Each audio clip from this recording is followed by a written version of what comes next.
bíblica, o 3 versículos bíblicos que vamos a leer. El primero se encuentra en Mateo 12, los versículos 38 y 39. Capte bien. Quiero hacer un paréntesis. Riley, que Dios te bendiga. Hace varios meses que vengo arriba de Riley invitándolo para la iglesia. El hombre no podía venir por X o por Y, pero yo no le hacía cara. Él reía, tranquilo, que ya llegará. Y llegó. Bueno. La otra cita bíblica es Deuteronomio capítulo 32, versículo 5 y versículo 20. ¿Entendieron los pasajes? ¿Verdad? Deuteronomio 32, versículo 5 y versículo 20. Voy a ir más lento. Mateo 12, 38 y 39. Ahí, captó. Búsquelo con tranquilidad, porque yo quiero que usted me acompañe. Pero la primera cita que vamos a leer es a Mateo. Así que si usted tiene ese pasaje ahí, vamos a leerlo en el nombre del Señor. Entonces respondieron algunos de los escribas y de los fariseos diciendo: Maestro, deseamos, préstale mucha atención a esta palabra que haremos énfasis, deseamos ver de ti señal. Él respondió y les dijo: la generación mala y adúltera demanda señal, pero señal no le será dada, sino la señal del profeta Jonás. Y de ahí para allá ya usted sabe lo que Jesús sigue diciendo, qué fue que pasó con Jonás, y etcétera, etcétera. Pasemos a Deuteronomio capítulo 32, los versículos 5 y 20. Alabado sea el Señor. Hermano, Dios es bueno. Dice así el verso 5. Presta atención para que usted vea el paralelo que hay tanto en Mateo como en Deuteronomio y en otros pasajes más de los evangelios. Dice: la corrupción no es suya, de sus hijos es la mancha, generación torcida y perversa. Pase conmigo al verso 20. Y dijo: esconderé de ellos mi rostro, veré cuál será su fin, porque son una generación perversa, hijos infieles. Muchas gracias, Señor. Añade bendición en esta noche a través de tu palabra, rica y abundantemente. En el nombre de Jesús. Pueden sentarse, mis queridos hermanos. El tema que vamos a estar exponiendo en esta noche es una generación oscura y tenebrosa. Una generación oscura y tenebrosa. Amén, gloria a Dios. Gracias. Siempre escucho a nuestros mayores, abuelos, padres, entre otros adultos, expresarse de la manera siguiente: antes no se veía eso. O esas son cosas que usted no la veía 30 años atrás. Son de las expresiones que comúnmente las personas expresan cuando pueden presenciar la manera en la que nuestra generación actúa y se comporta, pero también las diferentes características que definen o califican a la generación de hoy. Quiero decirle, amados hermanos, que esto no deja ser una gran preocupación para la iglesia del Señor. Basta con uno acercarse a los medios de comunicación sociales y entre otros para uno darse cuenta de cómo anda nuestro mundo. Es sorprendente que las manifestaciones y comportamiento de los seres humanos es aterrador. Los titulares de las diferentes plataformas digitales presentan una cintita negra muy conocida por cada uno de nosotros, que representa la muerte y el luto. ¿Frente a qué tipo de generación estamos nosotros viviendo? Estamos viviendo ante una generación sumamente sorprendente. Una generación que no respeta a mamá y a papá. Una generación violenta, oscura y tenebrosa, como dice nuestro tema. Pero antes de nosotros entrar en el desarrollo de este tema tan valioso e importante para cada uno de nosotros, permítame, querido hermano, establecer una gran diferencia de el estado del hombre o del mundo antes de Génesis 3 y después de Génesis 3, para que de esa manera entonces nosotros podamos comprender a qué nos estamos refiriendo. La mayoría de cristianos han leído a Génesis completo, pero son muy pocos los creyentes que tienen una comprensión bíblica acerca del estado del hombre y de la humanidad antes de Génesis 3. ¿Verdad que sí? Porque una cosa es el panorama de Génesis capítulo 1 y capítulo 2, pero otro panorama y otro ambiente es el que se vive en el planeta Tierra después de Génesis 3. Y usted podrá entender, porque entiendo que todos los que estamos aquí somos creyentes, excepto el amigo que mencioné hace un momento. Y yo creo que todos podemos entender que antes del capítulo 3 de Génesis había una condición en el hombre que Dios había creado, y era una condición perfecta, una condición de santidad, una condición de comunión perfecta con Dios, donde no existía ningún tipo de maldad. ¿Verdad?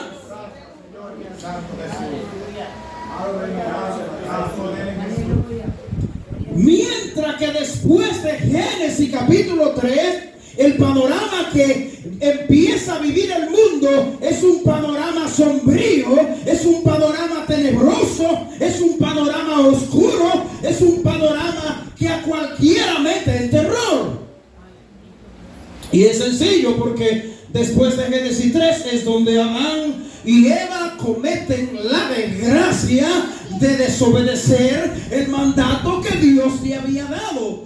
Podemos decir entonces que partiendo de ahí es que todas las generaciones están corrompidas. Es que todas las generaciones, excepto algunas por la gracia común de Dios en los hombres, porque esa es otra cosa que debemos tomar en cuenta, a pesar de que vivimos en un mundo podrido, un mundo caído, un mundo perverso, un mundo donde Adán y Eva sometieron este planeta entero bajo la maldición del pecado.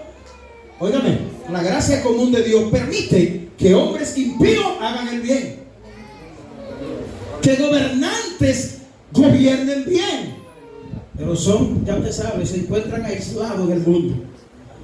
Pero esto no quiere decir que la manifestación de estas personas que se portan bien, esto no quiere decir que ellos tienen un pedacito de cielo reservado, porque ya uno conoce bien el punto de vista bíblico acerca de la salvación, de que somos salvos por gracia, como dice Efesios capítulo 2 versículo 8. Nadie se puede ganar el cielo. Así que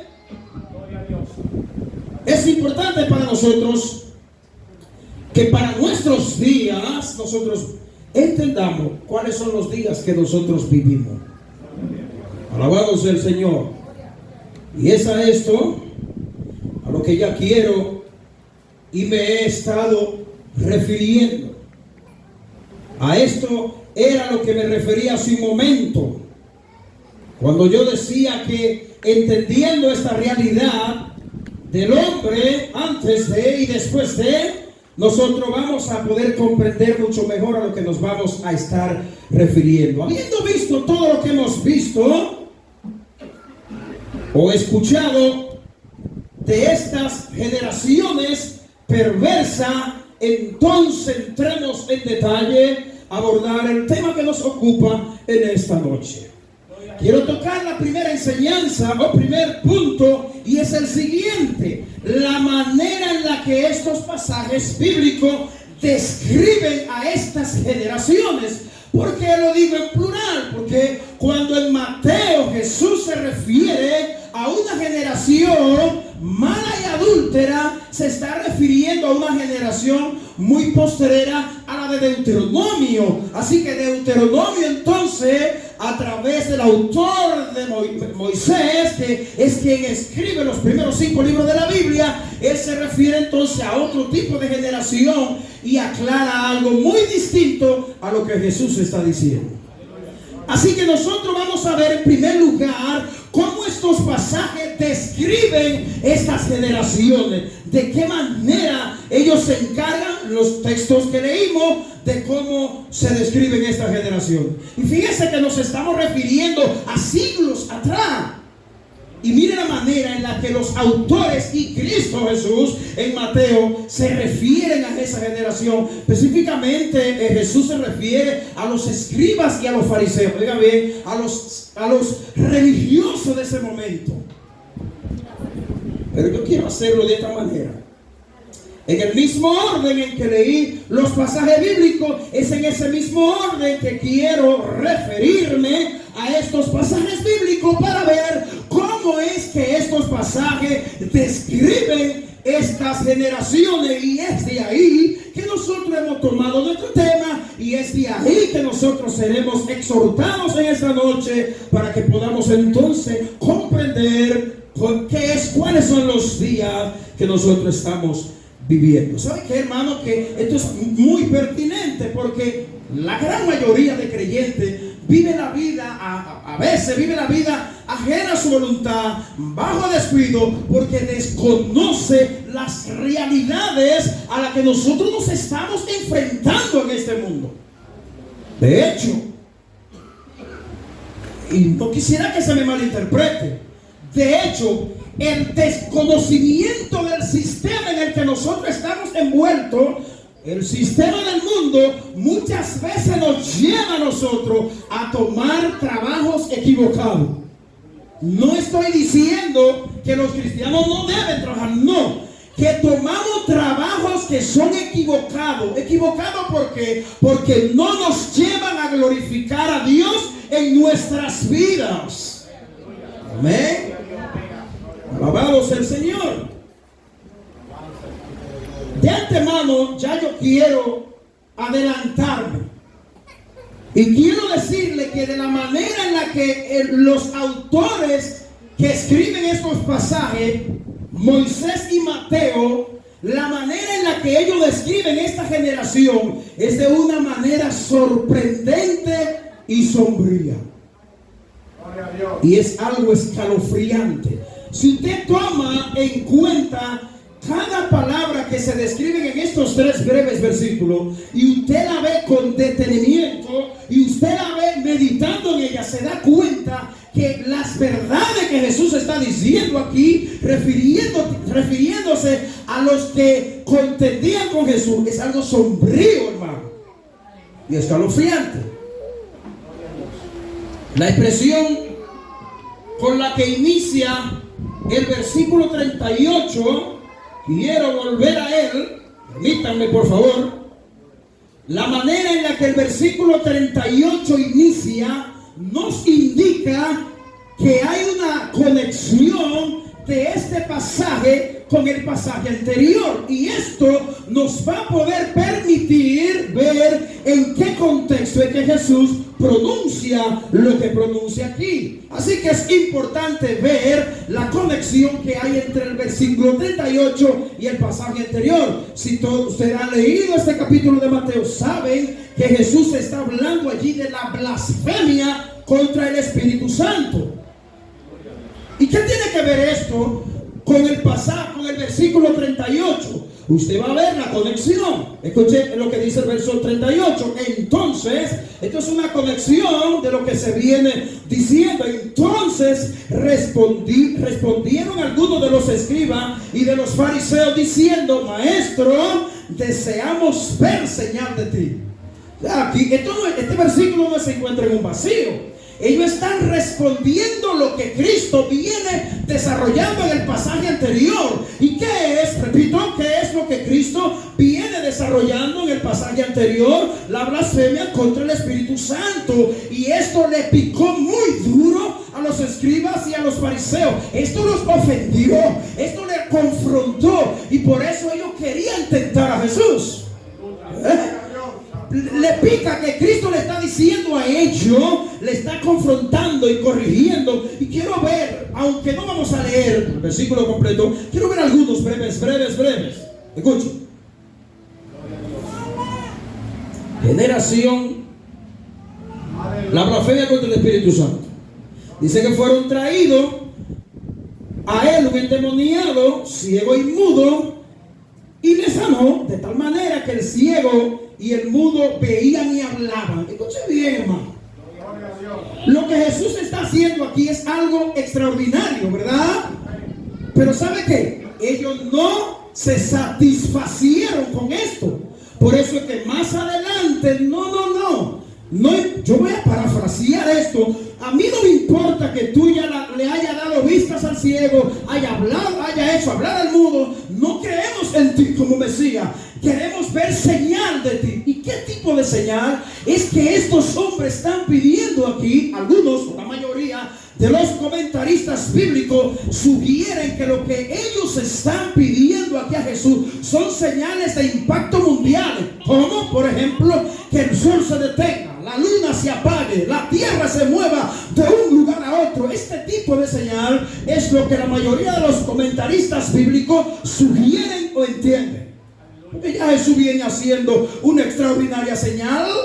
¿Y cuál, pastor? O que le fueron traídos un endemoniado, un ciego y un mudo, y lo hizo hacer las tres cosas. Y esto no le pasó a ellos, no lo movió. Y toda la gente estaba atónita y decía: ¿será este aquel hijo de David? Fíjense por qué los escribas y los fariseos ya estaban espinosos. La mayoría de la gente está viendo lo que Jesús está haciendo. Ya la gente está creyendo, se está preguntando: ¿pero será este el que ha de venir, el hijo de David, el Mesías? Ajá, y no se quedaron tranquilos. Y por eso vamos a ver por qué esta es una generación perversa, una generación oscura y una generación tenebrosa. Aunque no nos referimos al pasaje completo, yo quiero leer el versículo 34 para tener una mejor conexión con nuestro texto. Dice: generación de víbora, versículo 34. ¿Cómo podéis hablar lo bueno siendo malo? Recuerden que, aunque no leí el pasaje, pero quiero referirme por si alguien no lo ha leído. Jesús aquí está siendo confrontado por los escribas y los fariseos, donde ellos les están diciendo al Señor: no, lo que tú has hecho no basta. Oiga lo que dice el versículo 33: o haces el árbol bueno el fruto bueno, o haces el árbol malo el fruto malo, porque del fruto no se conoce el árbol. ¿Qué le están diciendo los escribas y los fariseos? Mira, por el dedo del diablo o de Satanás tú has echado fuera los demonios. Entonces Jesús empieza a explicarle: no, eso es mentira. Una casa dividida no permanece. ¿Acaso puede Satanás echar fuera a Satanás? Y cuando Jesús lo confronta, versículo 34 le dice: generación de víbora, ¿cómo podéis hablar lo bueno siendo malo? Porque de la abundancia del corazón habla la boca. El hombre bueno del buen tesoro del corazón saca las buenas cosas, y el hombre malo, el mal tesoro, saca las cosas malas. Mas yo os digo que de toda palabra ociosa que hablen los hombres, de ella darán cuenta en aquel día. Así que Jesús le está diciendo a ellos: mira, ténganse mucho cuidado, porque a lo que ustedes se están refiriendo están tocando la tecla del piano equivocada. Y por eso Jesús lo confronta de esa manera. Ahora bien, a lo largo de los evangelios, ¿cómo ven a estos hombres tratando de encajonar a Jesús? Haciéndole pregunta tentadora, pregunta capciosa, y Jesús siempre le respondía con puntualidad. nunca pudieron sorprender al maestro. Hermanos, aunque, repito, no leímos el pasaje completo, en cuestión de tiempo, uno se da cuenta fácilmente que aquí en nuestro pasaje tiene una conexión con el pasado, como ya le acabo de explicar, ¿verdad? Así que Jesús le dice: generación de víboras, ¿cómo podéis hablarlo? Bueno, en esto, escucha aquí, en respuesta a esta disputa que ellos vienen teniendo, se lo voy a mencionar para si alguien lo quiere leer en su casa. La disputa que Cristo tiene con estos hombres inicia desde el versículo 22 del capítulo 12 de Mateo y termina en el verso 37, y ahí empieza nuestro pasaje, esa disputa. Ahora, le hago esta mención porque en respuesta a esta disputa o controversia que los escribas y los fariseos tienen con Jesús, de que el poder, porque por el poder de Satanás él estaba haciendo lo que estaba haciendo, sus señales, sus prodigios, así que no te creemos, tú eres un mágico, queremos ver señal de ti, Jesús, otra cosa que nunca se hayan visto en el mundo, para poder aceptarte como Mesías y no crucificarte, creer en ti y confiar en ti como Salvador. Esto fue lo que Jesús le dijo, versículo 38. O esto fue lo que ellos le dijeron: deseamos ver señal. De la respuesta de Cristo a ellos y de nuestro pasaje de Deuteronomio que estamos estudiando en este mensaje, es que sale este tema. Generación mala y adúltera. ¿Qué es lo que significa esto? Mala y adúltera. Entonces, ¿qué quiere decir esto? Jesús está hablando aquí de una generación que no creyó en el Mesías, una generación mala que no le gustaban las buenas obras, una generación mala que lo bueno lo veía malo. Fíjese que todas las obras que Cristo vino a hacer en la tierra, no, los escribas y los fariseos las veían malas. Había que tacharla, había que corregirla, había que confrontarla. Una generación mala que había violentado los mandamientos de Dios por las tradiciones de los judíos. Le añadieron yo no sé 850 mandamientos más a lo que Dios había establecido en su palabra. Alabado el Señor. Veamos, habiendo visto ya cómo Mateo describe esta generación, veamos nuestro segundo pasaje, Deuteronomio, los versículos 5 y el verso 20. En el verso 5, Moisés hace un contraste entre Dios y esta generación para entonces referirse a cómo él se refiere en el versículo 5. Para uno poder entender esto, hay que leer los versículos que están anterior al versículo 5. Presta atención, oiga lo que dice. Vayamos a Deuteronomio. ¿Qué dicen los versículos primarios? Lo del 1 al 4, oiga. Escucha cielo y hablaré, oiga la tierra los dichos de mi boca. Goteará como la lluvia mi enseñanza, destilará como el rocío mi razonamiento, como la llovizna sobre la grama y como las gotas sobre la hierba. Porque el nombre de Jehová proclamaré, engrandecer a nuestro Dios. Me encanta el verso 4. Dice: Él es roca, cuya obra es perfecta. Oigan bien, hermano, cuya obra es perfecta, porque todos sus caminos son rectitud. Dios de verdad y sin ninguna iniquidad. Él es justo y recto. Escucha el verso 5 ahora. O sea, Moisés está haciendo un contraste en la fidelidad de Dios, en la rectitud de Dios, en la veracidad de Dios. Y entonces se refiere a esa generación de judíos del momento y le dice: la corrupción no es suya. ¿De quién? No es de Dios. Versículo 5. La de sus hijos es la mancha, generación torcida y perversa. Gloria a Dios santo. Aquí está lo que los versículos del 1 al 4 están describiendo la rectitud de Dios. Entonces Moisés dice: ustedes no. Versículo 20. Haremos lo mismo. Para poder entender el versículo 20 hay que leer algunos 3 versículos anteriores y otro versículo después del 20 para poder entender lo que Moisés está diciendo de esta generación. Escuche. De la roca que te creó, te olvidaste. Atención, te has olvidado de Dios, tu creador. Estoy leyendo el verso 18 y el verso 19. Verso 19 ahora. Y lo vio Jehová y se encendió en ira por el menosprecio de sus hijos. Aquí está el verso 20. Y digo, por esta razón, me esconderé de ellos mi rostro, veré cuál será su fin, porque son generación perversa, hijos infieles. ¿Por qué esa palabra, hijos infieles? Porque se han ido tras dioses ajenos. Escuche lo que dice el versículo 21. Dice, ellos me movieron a hacerlo con lo que no es Dios. ¿Están viendo? Me movieron a hacerlo con lo que no es Dios. Me provocaron a ira con sus ídolos. Yo también los moveré a hacerlo con un pueblo que no es pueblo. Los provocaré a ira con una nación insensata.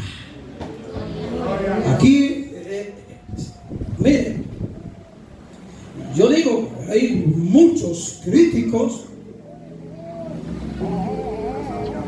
de la Biblia completa. De los 66 libros que tiene la Biblia, no hay un solo libro que no tenga un crítico. La Biblia entera es criticada. Algunos dicen, no fue Moisés que lo escribió, por X o por Y. Hay razones por las que estos críticos dicen, pero mire, hermano, la palabra de Dios inspirada son poder. Tienen una armonía. Vimos ya a Mateo, pero vimos ya cómo se refiere Deuteronomio. Nuestra segunda enseñanza, cómo describir la generación de nuestros días. Aquí vamos con nosotros hoy. Vamos a contextualizar la cosa de nuestros días. ¿Cómo nosotros podemos describir la generación nuestra? Bueno, hermano, basta con uno darle un vistazo a 2 de Timoteo, capítulo 3, desde los versículos 1 al 9. No lo vamos a leer porque yo entiendo que aquí la gran mayoría conoce a 2 Timoteo 3, del 1 al 9, por lo menos, donde Pablo se refiere a el carácter de los hombres en los postreros días, ¿verdad? Y yo, entendiendo que usted conoce ese pasaje, no me voy a limitar a leerlo porque es muy extenso. Así que en este pasaje, que fue escrito en el primer siglo, o hace 20 siglos, que este pasaje de 2 de Timoteo fue escrito. Y mire cómo Pablo se refiere a la generación de su momento, entendiendo que esos eran los últimos días. Para los que no lo entienden, los últimos días no empezaron ahora con nosotros. Los últimos días empezaron cuando Pablo escribe ese pasaje. Pablo escribe en el siglo I, hace ya, ¿entiende? Unos 20 siglos casi. ¿Y cómo describir esta generación de nuestros días, hermano? No tenemos el tiempo para referirnos con todos los detalles, pero yo quiero puntualizar algunas cosas que pueden, más que desalentarnos, más bien enciendan la llama de nuestros corazones por Dios, por su palabra, por su santidad y por su evangelio. Así que no se me asuste, hermano, porque al describir a la generación que nos ha tocado vivir, en vez de usted ahora ponerse a pensar y cómo la iglesia va a echar para adelante o esto se vaya al suelo, no, más bien esto debe arder el fuego de Dios en nuestros corazones por Él, pasión por su palabra, pasión por la evangelización, pasión por orar por esa generación perversa, maligna, adúltera. Y lo doloroso no es eso. Lo doloroso es que dentro de esa generación hay muchas familias nuestras cercanas. Mis queridos hermanos, lo que se describe en este pasaje, es decir, el que no leímos de Pablo a Timoteo, nos dice a nosotros que estamos viviendo una generación oscura y tenebrosa. Es por eso que los grandes líderes del mundo se reúnen y tocan temas de interés mundial, queriendo resolver los distintos problemas que acogen a nuestro mundo, pero ellos no pueden ni podrán arreglar este mundo, porque nosotros sabemos quién es la solución de este mundo. Yo no quiero extenderme ni abundar mucho en esto, pero esta generación ha llegado al clímax, o sea, al tono de la tapa de la maldad del hombre. Esta es una generación amante de la impureza sexual. Esta es una generación llena de maldad en toda su esencia, hermano.